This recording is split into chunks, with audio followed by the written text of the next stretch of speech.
वो संत रामपाल जी महाराज कबीर देव के अवतार हैं। स्वयं वो कबीर साहब संत रामपाल जी महाराज जी का रूप बदल करके जेल धाम में बैठ करके पूरे वर्ल्ड में ज्ञान दे रहे हैं। जेल धाम में भी वहाँ उनके सत्संग होते हैं, उनके सत्संग सुन करके वो कैदी भी प्रभावित होते हैं उस परमात्मा की वाणी से। उन्होंने जो कुकर्म करते थे, आपस में झगड़े करते थे, अब वो जेल के अंदर जिनको कैदी माना जाता था, आज वो भगत बन गए।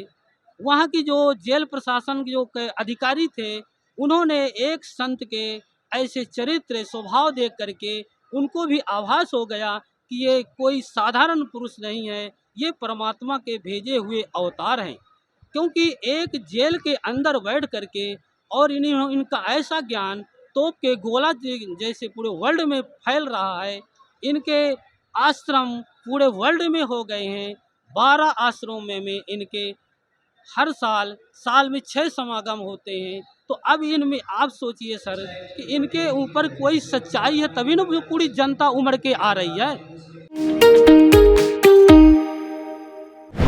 नमस्कार जी। नमस्कार सर। जी आप कहाँ से हैं? हम सतना जिला एमपी से हैं सर। जी आज हम देख रहे हैं कि संत रामपाल जी महाराज के आश्रम में करोड़ों लोग आए हुए हैं।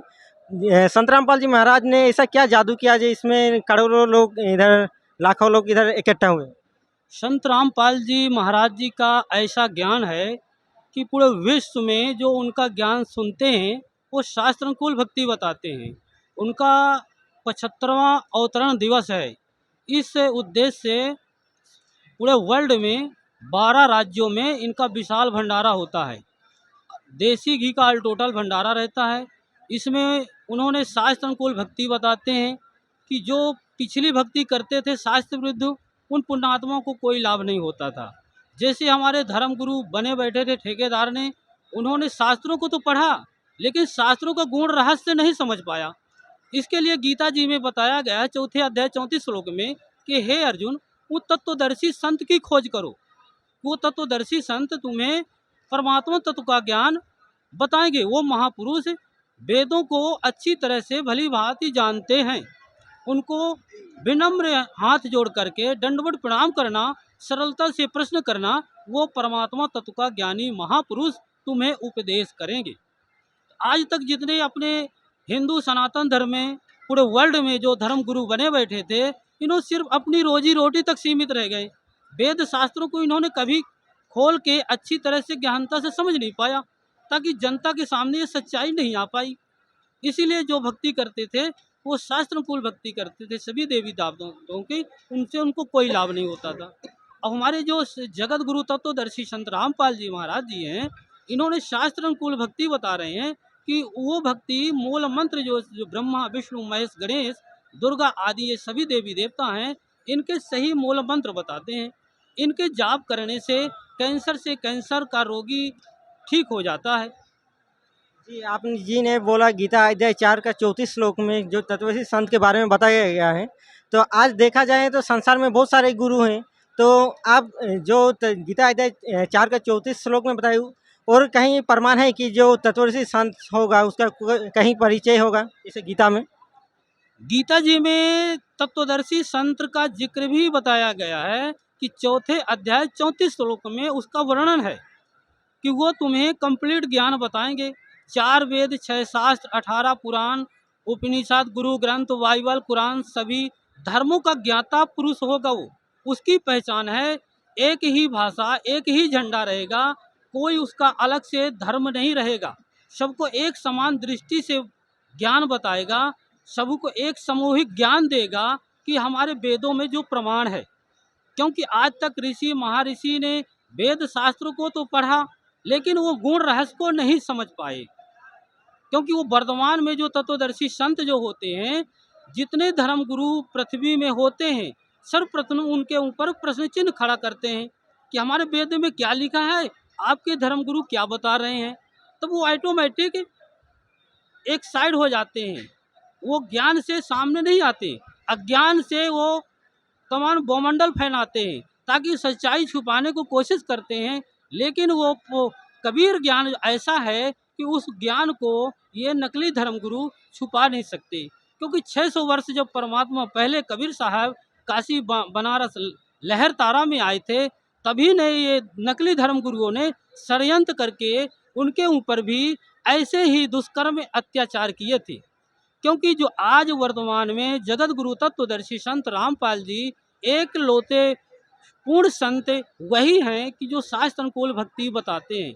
ये नकली धर्म गुरुओं को गैर नहीं कर रहा कि ये जो ज्ञान बता रहे हैं, ये सच्चाई बता रहे हैं, इसको हम भी ग्रहण करें, अपने शिष्यों को बताएं। जी, आपने बोला संत रामपाल जी महाराज वो तत्वदर्शी संत हैं, पर संत रामपाल जी महाराज हम बहुत सारे न्यूज़ चैनल में देखे हैं कि संत रामपाल जी महाराज आज जेल में हैं, तो इसके बारे में आप क्या बोलेंगे?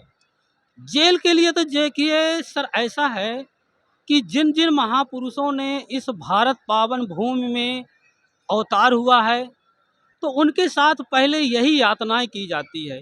रामचंद्र जी जब आए थे त्रेता युग में, उन्होंने 14 वर्ष वनवास झेले।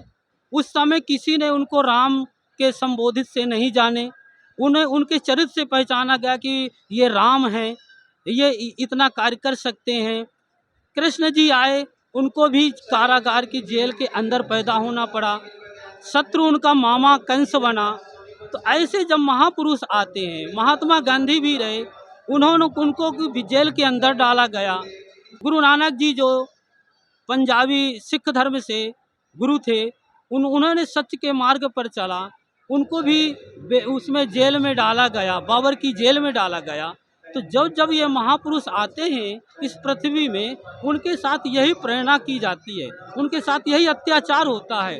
लेकिन वो महापुरुष इतने सहनशीलता होते हैं, क्योंकि वो नौमिंदा जो अब इस वर्तमान कलयुग में आए हैं, वो संत रामपाल जी महाराज कबीर देव के अवतार हैं। स्वयं वो कबीर साहब संत रामपाल जी महाराज जी का रूप बदल करके जेल धाम में बैठ करके पूरे वर्ल्ड में ज्ञान दे रहे हैं। जेल धाम में भी वहाँ उनके सत्संग होते हैं, उनके सत्संग सुन करके वो कैदी भी प्रभावित होते हैं उस परमात्मा की वाणी से। उन्होंने जो कुकर्म करते थे, आपस में झगड़े करते थे, अब वो जेल के अंदर जिनको कैदी माना जाता था, आज वो भगत बन गए। वहाँ की जो जेल प्रशासन के जो अधिकारी थे, उन्होंने एक संत के ऐसे चरित्र स्वभाव देख करके उनको भी आभास हो गया कि ये कोई साधारण पुरुष नहीं है, ये परमात्मा के भेजे हुए अवतार हैं। क्योंकि एक जेल के अंदर बैठ करके और इनका ऐसा ज्ञान तोप के गोला जैसे पूरे वर्ल्ड में फैल रहा है। इनके आश्रम पूरे वर्ल्ड में हो गए हैं। 12 आश्रमों में इनके हर साल में 6 समागम होते हैं। तो अब इनमें आप सोचिए सर कि इनके ऊपर कोई सच्चाई है, तभी ना पूरी जनता उमड़ के आ रही है। ये सच्चाई न होती तो जनता कैसी आती? क्योंकि पहले के समय जो था, तो हमारे जो समाज में तो अशिक्षित थे, वो पढ़े नहीं थे, सिर्फ पढ़ते थे ब्राह्मण वर्ग। ब्राह्मण पढ़ते थे, सिर्फ संस्कृत पढ़ते, लेकिन और धर्म को पढ़ा नहीं दिया जाता। लेकिन आज के कलयुग में परमात्मा ने सबको शिक्षित किया है। अब आज की डेट में कोई किसी को बेवकूफ़ नहीं बनाया जा सकता, क्योंकि सतग्रंथों में उसका प्रमाण है। उस परमात्मा को पाने की विधि भी बताई है कि संत रामपाल जी महाराज ने बताए कि पुण्यात्माओं, आपको परमात्मा की विधि ऐसे है। उन्होंने वो जो प्रक्रिया बता रहे हैं, उनको लाभ हो रहा है, उससे उनके अनुयायी रोज बढ़ते जा रहे हैं। संत रामपाल जी महाराज ने आपने बोला कि संत आए हैं इस पृथ्वी पर, तो संत रामपाल जी महाराज का इस संसार में क्या योगदान दे हैं उसने? उनका ये योगदान सर्वप्रथम को तो ये है सर जी कि इस वर्ल्ड में जो अध्यात्म ज्ञान को बहुमंडल बना दिया गया, पाखंड में फैला दिया गया, सर्वप्रथम पाखंडवाद का उन्होंने खंडन किए, पूरे समाज में स्वच्छ ज्ञान दिए, भ्रष्टाचार उन्होंने ख़त्म किए। जो बेटियां आज दहेज के उसमें तले में दबी जा रही हैं, दहेज कुप्रथा से उनकी हत्या की जाती है, आज वो संत रामपाल जी महाराज जी के मुहिम में दहेज मुक्त विवाह होते हैं। उनके यहाँ आप देखेंगे आश्रम में 1 रुपया का कोई पैसा नहीं लिया जाता। संत रामपाल जी महाराज जी के सानिध्य में पूरे वर्ल्ड में दहेज मुक्त विवाह होता है, ताकि वो बहन बेटियां जाती हैं जिस ससुराल में जब जाती हैं, तो वहाँ वो शिक्षित होते हैं। परमात्मा संत रामपाल जी महाराज जी के ज्ञान से वो घर जा कर के स्वर्ग समान बन जाता है। वहाँ का लड़ाई झगड़ा खत्म हो जाता है। ऐसे देश हमारा स्वच्छ सुधरेगा, ऐसे देश में शांति माहौल बनेगा। इस कलयुग में सतयुग आरंभ संत रामपाल जी महाराज जी के सानिध्य में चालू हो गया है। अभी संत रामपाल जी महाराज जी के सानिध्य में अन्नपूर्णा मुहिम एक चालू किए हैं, ताकि पूरे भारत में नहीं पूरे वर्ल्ड में उनकी ये मुहिम चालू हो चुकी है। जो अनाथ बच्चे हैं, जिनके माता पिता नहीं है, जिनको खाने को बेचारों को आज का है तो कल को नहीं है, उनकी परवरिश संत रामपाल जी महाराज जी कर रहे हैं। उनके घर बनवा के दे रहे हैं परमात्मा, उनके खाने की व्यवस्था कर रहे हैं परमात्मा संत रामपाल जी महाराज। उन बच्चों की फीस दे रहे हैं संत रामपाल जी महाराज, उन बच्चों को ड्रेस दे रहे हैं संत रामपाल जी महाराज। ऐसे में इस माहौल में पूरे वर्ल्ड में सुधार आएगा, मानवता में जागृत होगी कि हमें मानव धर्म में क्या करना चाहिए। संत रामपाल जी महाराज जी का नारा है कि जीव हमारी जाति है, मानव धर्म हमारा, हिंदू मुस्लिम सिख ईसाई धर्म नहीं कोई न्यारा। हम सब एक परमात्मा के बच्चे हैं, अलग अलग धर्म में जो बट गए ये नकली धर्म गुरुओं ने बांट दिया। अब संत रामपाल जी के मुहिम से पूरा विश्व एक होगा, एक सनातन धर्म की पूरे विश्व में भक्ति प्रारंभ कर दिए हैं। धन्यवाद आपका समय देने। जी सत्य।